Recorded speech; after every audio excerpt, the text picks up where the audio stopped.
So what's up mga brad? So ayun no, panibagong video na naman tayo mga brad no. So bali ang plan natin ayusin natin sa Bluetooth speaker mga buddy. So bali actually itong andito nga ito siya. So actually itong Bluetooth na speaker mga buddy no. So kita nyo yan no. So galing na to sa ating kaibigan na si Mark no, yung medyo nag-aaral pa siya ng electronics. So medyo hindi niya kinaya kasi yun nga, nag-aaral pa siya ng electronics. So, pero may alam na naman sa electronics so konti mga buddy no. So ito dinala niya sa akin kasi wala na nga tong display. Ayan, wala na siyang display. Tapos nagcha-charge na yung battery. At saka kung ano-ano na ginawa niya dito. So sumakit na ulo niya. So binigay sa atin. So okay, para sa akin naman ito mga buddy, pag ganito basic lang ito mga ganito buddy. Hindi naman sana magmayabang pero tinan nyo naman ang board, ang liliit lang ng board. Ang liliit lang mga brad no. So makakaya natin to, sure sigurado no. So wala siyang display, nagcha-charge daw. Ganun sabi niya. Actually, kompleto pa na nakita ko na itong board na to is kompleto pa naman yung pyesa. So okay, sabi ko sige, magawa natin yan. Dalhin mo lang dito. So hindi niya dinala yung battery nito buddy, ito lang dinala niya. At saka yung box na ano, ganyan to kalaki ang box niyan. So ito lang dinala niya. So okay. So without further ado, tirahin na natin mga buddy no.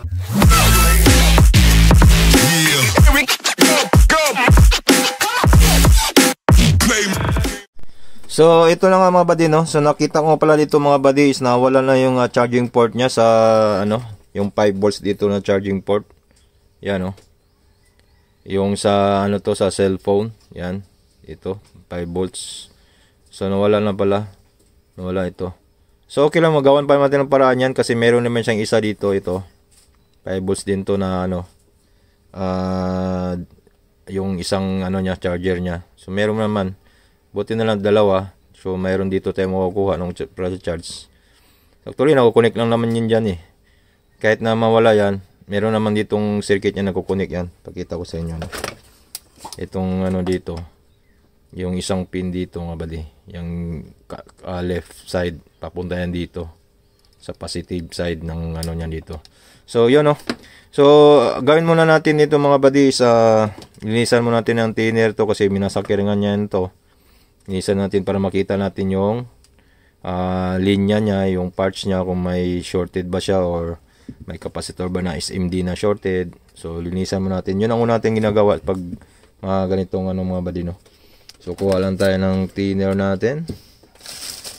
Thinner tsaka brush. Yan lang, kunting ano lang mga buddy no. Pakita ko sa inyo. So ganyan. So, linisan na natin na muna to. Yan.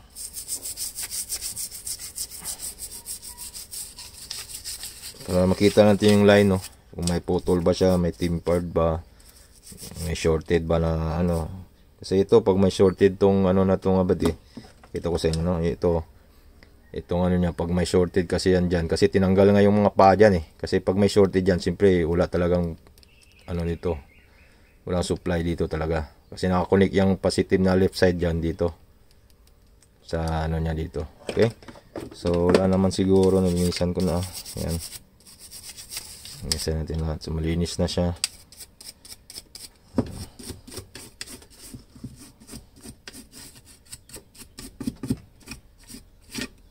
Linisan na lahat.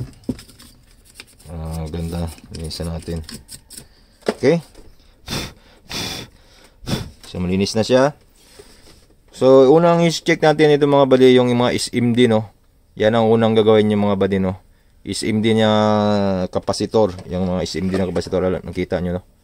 Itong mga ito maliit kasi yan, yan. I-zoom natin yan, yan, may SMD kapasitor yan mga buddy.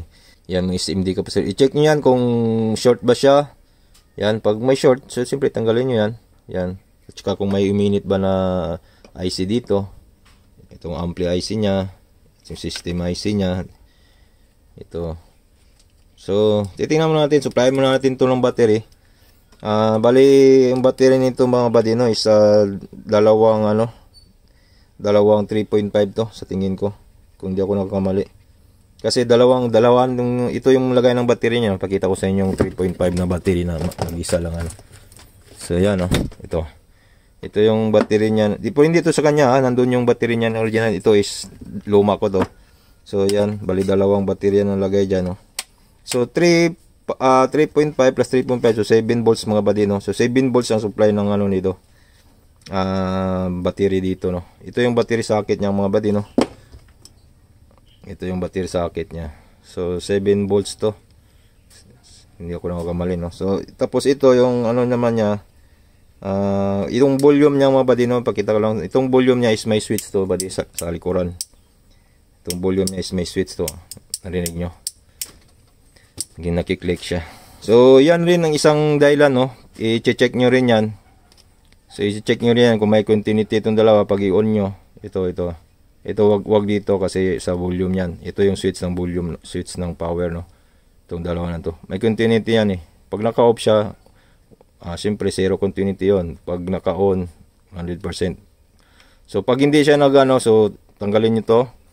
Tapos linisan nyo yung switch niya. Pwede naman maayos yan. Kung hindi, kuha tayo yung bago, or mayroon kayong mga junk dyan, so pwede nyo lagay, no? So yan, i-check natin rin yan kung may continuity. At saka yung IC nya, tingnan nyo kung may mga crack, mga ganyan. So ngayon, sige, titingnan natin yung battery. Saksak na natin dito. So wala nga tayong battery na pang saksak nito mga buddy, no? So ang gagawin natin is lalagyan na natin to ng ano, yung DC, tawag dito, converter DC na switchable. Ito, yun lang meron natin. Ito lang, ito na dito. So ito lang meron natin. So ano tong meron dito, 5, 4.5, 3. So wala siyang ano, 7. So wala siyang 7. So ilagay ko na lang sa 8. May 8 to eh. So ilagay ko siya sa 8. So 1 volt lang ang diferensya, no? So okay naman, para paganahin lang natin, hindi naman natin patagalan ng ano, ganahin natin na palabasin natin itong load niya, ito tawag dito, display niya, palabasin lang natin, no. So ganun ang gawin natin mga buddy, no. Ito na, ito lang gamitin natin na ano, wala tayong yung digital na DC switchable eh. Converter na DC switchable, so wala tayong ganun. So ito lang, dito lang tayo magko-connect. So ano mo natin, i-tester mo natin yung negative positive kung ilan yung voltahe. So yan ang una nating step na gagawin talaga mga buddy, no. Linisan natin, tapos check yung capacitor, yan. So i-check muna natin yung capacitor bago natin lagyan ng supply. Gaya ng sabi ko nung una, no, check muna natin. Yan ang gagawin yung mga buddy, no. Basic talaga yan. Capacitor yan, may short yan pag ano. So i-check natin tong walang short, lagyan natin ng supply. So saglit lang.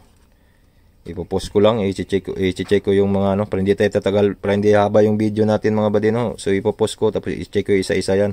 Kasi pag i-video ko pa isa-isa, no, so maano, tagalan tayo ng video.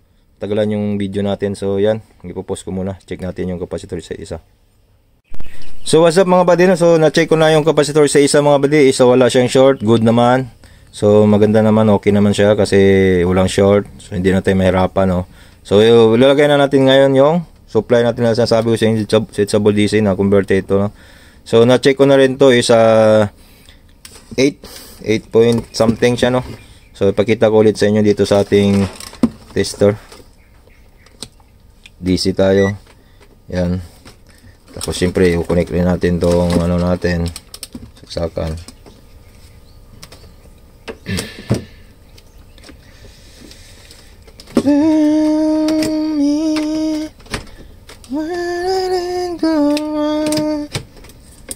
So ayan buddy, nasaksak na natin. So ano na natin mga buddy, no. So ayan buddy, na-post ko yung video kasi may tumawag sa atin, no. Nagpapagawa lang ng amplifier. So saglit na yan. Tapusin mo natin yung video niya to. So yan, nakasaksak na to. So iti-test natin yung positive, negative. Ito yung may puti, yung positive mga buddy. Ito, so dito natin yan ilagay. Tingnan natin kung ilang voltahe makakuha natin dito mga buddy, no. So 8.8, laki. 8.8, sige lang, 1 volt lang naman, 1 volt in something. So okay na yan, walang problema yan. So ilagay na natin dito yan. So dapat maganda ka 7 point something yan. Pero sige lang, pag maglo-load yun, bababa naman siya. So siyempre, susoldahan na natin dito sa ating ano, side. Focus muna natin. So yan, susoldahan na natin dito sa, siyempre lagay natin yung positive. Siyempre hindi naman pwede yung positive, negative yan. Basic lang yan, no? So lagay natin dito. I-connect na natin.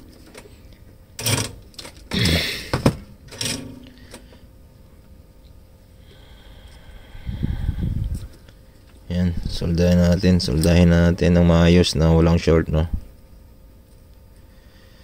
Dapat walang short siya, no. Walang short circuit. So yan, nakakonect na siya. Bali, nakakonect na. So testiran nga natin ulit kung walang short. Siyempre ilagay natin yung ground dito sa negative side, tapos positive. So meron, so hindi siya short, no. So may supply siya. So 8. So yan, naka-supply na siya, no. So lalagyan natin siya ng supply dito, yung sa charger niya na 5 volts ng mga badi na dito. Yan, natanggal na nga ito. So dito na tayo connect sa bilog niya nito. So voltage check muna natin dito. Yung sinasabi ko sa inyo sa switch, yan. Switch, ground tayo, tapos switch. Yan, meron siyang ground switch, 8 volts. Dito kumuha yan sa baterya. Yung 8 na yan. Tapos dito siya tatawid. Kaya hindi siya nakakatawid kasi naka-off yung ano natin, switch natin dito. I-on natin yan. Yan, tatawid na yan, tingnan nyo. Tatawid na yan siya. Oh, di ba? Tatawid na, may ilaw-ilaw na. Oh, di ba? Lumabas na yung ano, ilaw-ilaw niya. So, ganun. Nakatawid na siya. So, battery lang ang problema na ito, mga buddy. Mananap naman, oh. Nakatawid na siya. May supply na rin siya dito. So, pag ilagay natin yung charger natin, diba, dito na tayo lalagay ng charger, no, para mag-charge yung baterya natin dito. Nag-charge naman baterya nito, okay naman yung ano niya, charging IC niya, no. So, dito tayo mag-connect. Kukuha tayo ng 5 volts. Yun. So, yung 5 volts ko dito is nasa wala tayong saksakan. So, kukuha lang tayo dito sa ano, power bank ng gamitin natin. Okay. Itong ginawa ko mga buddy na DIY na USB to USB, no. Kasi minsan may tricks din ako dyan sa mga ganyang walang display, no. Isasaksak mo itong isang dulo dito sa USB, tapos isa naman dito sa USB na plug, power bank. So pag magdi-display siya, so okay, walang problema ng ano nun. So dito gawin natin dito naman is, kaya dinanggal ko yung tape para itong positive lagay natin sa positive side sa charger, negative syempre sa negative side. So ito lagay natin sa power bank. Ito may power bank tayo dito mga buddy, no. Power bank ko says 5 volts output nito. Ito Rumos 5 volts output nito, 2 amperes. So kayang-kaya na yan. 2 amperes. 2.1 pa nga ito, 2.1 amperes eh. So isak na dyan. Hanggang natin yan dyan.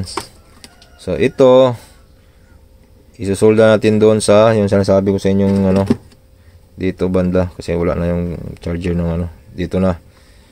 So, bago natin yan i-tanggalin mo natin to kasi magsusolda tayo. I-explain ko rin sa inyo to, wag kayong mangalala mga buddy, na explain ko rin sa inyo, no. Tapos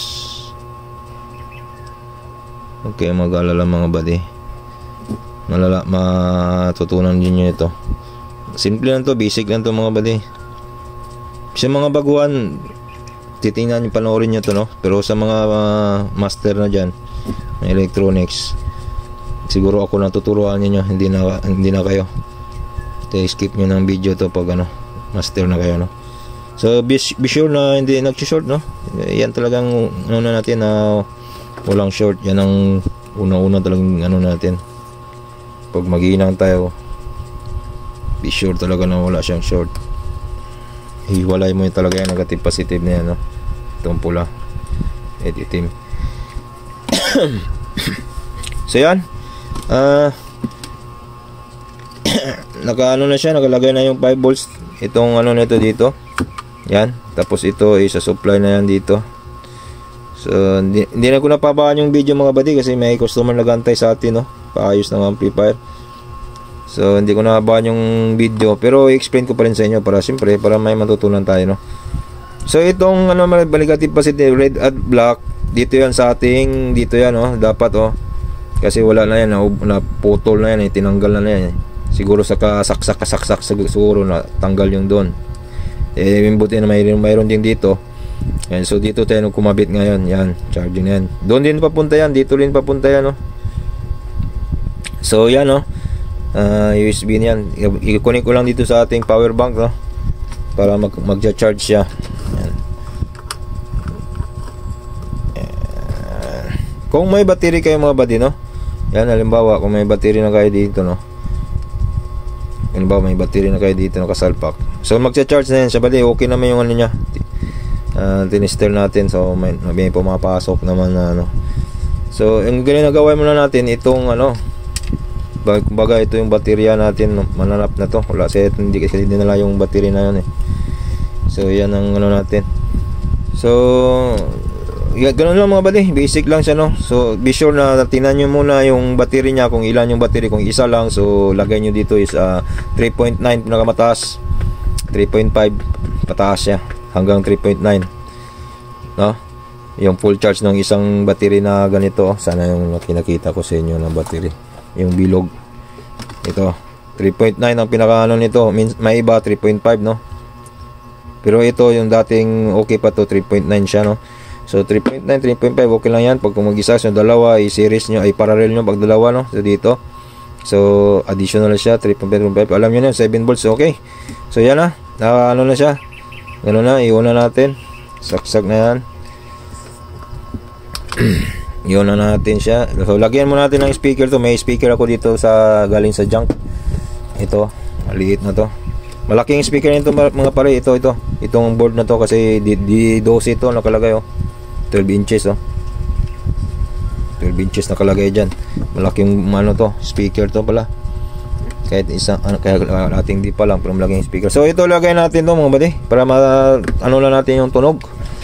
Matry lang natin, mapanood na mapakinggan natin yung tunog. So dito natin siya ilalagay. So yan, nalagay na natin, no. Yan, nalagay na natin. So testing na natin, i-on natin mga buddy. Sana yung ilaw dito, ilaw niya to dito, nakakunik lead. Ito yung lead nya. Yan. Habang nagcha-charge nga pala ito buddy, no, may lead dito ako napansin dito mga buddy na LED na maliit yung pang charging niya dito sa pula. Ito, pula ang ilaw nito. Kaso yung tine-check ko yan, wala nang continuity kasi basag na nga pala. Nabasag niya siguro to. So nabasag to, wala nang continuity, hindi na may ilaw tong pula dito. So yun. So yan, testing natin, lagyan natin yung speaker. So i-on natin. Yan. Lumabas na mga buddy. May display na mga buddy, oh. May display na ng Bluetooth. Bakit pa wala yan sa camera? Pero dito meron dito sa ano eh. So may display na siya. So yun lang ang ano niya mga buddy. Problema niya pala doon yung battery niya na ano, kaya ano ginagawa niya dito, kaya mas magrabe na, natanggal na yung charging port. Buti wala pang ibang pisang ano nasunog. So yan, ganun lang ganyan yung battery. Pag walang supply, walang display, tingnan nyo yung battery, rating ng battery, tapos yung capacitor i-check nyo kung may SMD na nasunog o na short, no. So tapos ganun lang ganyan, charging, i-charge nyo, no? Yan. So hindi tayo makakonect ng Bluetooth gawa ng hindi tayo makakonect ng Bluetooth mga buddy, no, gawa ng itong ginagamit natin cellphone is nagre-record. So ang gagawin natin para ma-try natin yung tunog, lagyan natin ng USB. Yan, magana naman siguro yung USB nito. At saka wag natin i-FM, baka ma-copyright tayo sa FM. Basta tumutunog lang siya, okay na. So connect natin yung USB natin. Salpak natin. Non-copyright music naman tong USB natin eh. Non-copyright naman to eh. Ayan, try natin kung gana yung ano. Sira pa ata itong ano to. Yung, ayan, nandiyan na. Tumunog na.